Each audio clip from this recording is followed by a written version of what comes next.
बर' हारिनि थामोनथा आरो रैखाथिनि थाखाय आखायाव हाथियार लानानै गोलाव सम गावनि जिउखौ बाउसोमबोनाय बारग' एनडिएफबि सुग्रीब बर'आ अरायनि थाखाय बे बुहुमखौ नागारलांबाय। बर'नि बिग्रायारि आफाद एनडिएफबिनि 13 नं बेटसनि सासे गोख्रों सोद्रोमा सुग्रीब बर'आ बावैसो सान सिगांनिफ्राय गोब्राब बेरामाव गोग्लैनानै फाहामथाय लाबाय थादोंमोन। नखरनि सुबुङा गोबां रां खरसा खालामनानै फाहामथाय होसेयावबो नाथाय बारग' एनडिएफबि सुग्रीब बर'खौ रैखा खालामनो हायाखैसै। बिथाङा अरायनि थाखाय बे बुहुमखौ नागारलाङो। थैनाय समाव बिथाङा बिसिजों लोगोसे 2 गथ'खौ बे बुहुमाव नागारलाङो। रुंसारि जानाय सुग्रीब बर'नि नखराव मिरु इउनाइटेड फराम अफ एक्स एनडिएफबिनि आफादगिरि शीला बसुमतारी, लोगो आफादगिरि नायस्रां औवारी, नेहाथारि दानसोरां नार्जारिमोनजों लोगोसे आइ डमिनिक बि जायख्लं आरो गुबुन गुबुन बिबानाव थानाय बारग' एनडिएफबि सोद्रोमाफोरा नुजाथिफैनानै गोथौ दुखु मोननाय फोरमायो। आरो लोगोसेनो इउनाइटेड फराम अफ एक्स एनडिएफबिनि लोगो आफादगिरि नायस्रां औवारीया गौथुमनि जानानै गोथौ दुखु फोरमायनानै खौरांगिरिनि सिगाङाव ओरैबादि बुङो। गिबि गिबियावनो आङो खौरां लागिरि फंबायमोननिसिम मोनाबिलि समनि अननाय सिबिनायखौ बावहरबाय। दिनै खोब दुखुनांथाव जोंनि सासे गोख्रों बारग' एक्स एनडिएफबिनि 30 बोसोर दावहा नांनायनि गेजेराव बेबो सासे गोख्रों दैदेनगिरिमोन। बिथांनि मुङानो जाहैबाय बि सुग्रीब। बिनि गुबै मुङा जाहैबाय सनिन बर'। बिथांनि जोनोम जायगाया बाक्सानिमोन, तामुलपुर एरियानि। दायो बिथाङा बेंटल हालामाव थाफैनानै गोबाव सम संसार जाबायमोन।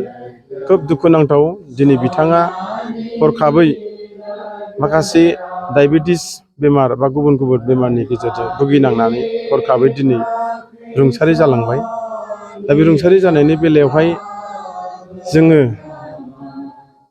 इउनाइटेड फराम एक्स एनडिएफबिनि गासैबो दैदेनगिरिफ्राबो फैनानै बा गासैबो बारग' एनडिएफबिनि दैदेनगिरिफ्राबो फैनानै दिनै बिथांखौ दिनै जोबथा बेवहाय मान बावफैदों।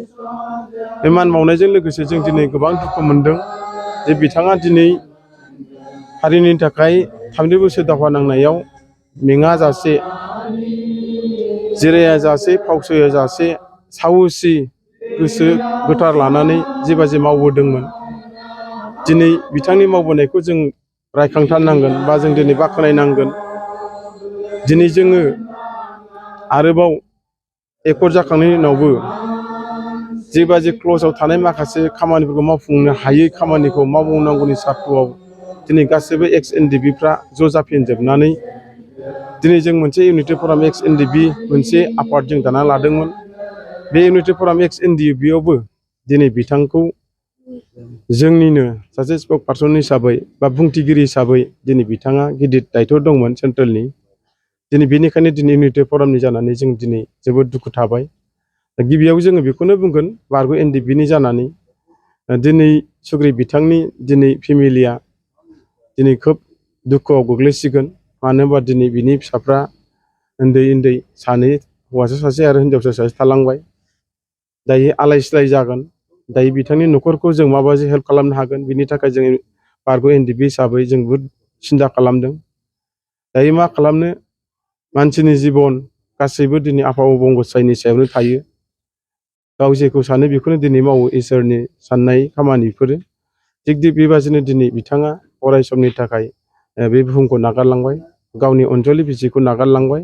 गावनि जोनोम होनाय फिसा हौवा सासे आरो फिसा हिनजाव सासे आरो जोनोमगिरि बिफा दं आरो बिमा दं आरो बिदा बिबाजै बिदा बाय बाहागि जाथि खुरमाखौ अराय समनि थाखाय दिनै बिथाङा बुहुमखौ नागारलांबाय। बिनि थाखाय जोङो बारग' एनडिएफबिनि जानानै दिनै गोबां आरो गोथौ दुखु मोननाय जों फोरमायो। बिथाङा बेसेबां बेट्सनिमोन? बिथाङा 12 बेट्सनिमोन।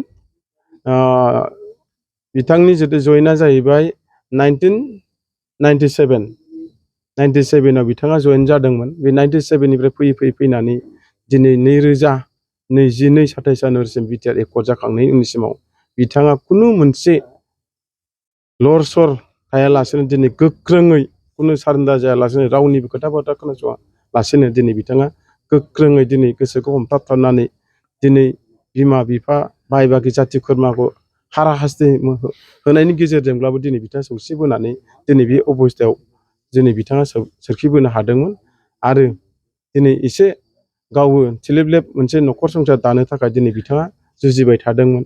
दिनै बे समावनो दिनै बिथाङा अराय समनि थाखाय बे न'खरखौ नागारलांनाय जाबाय।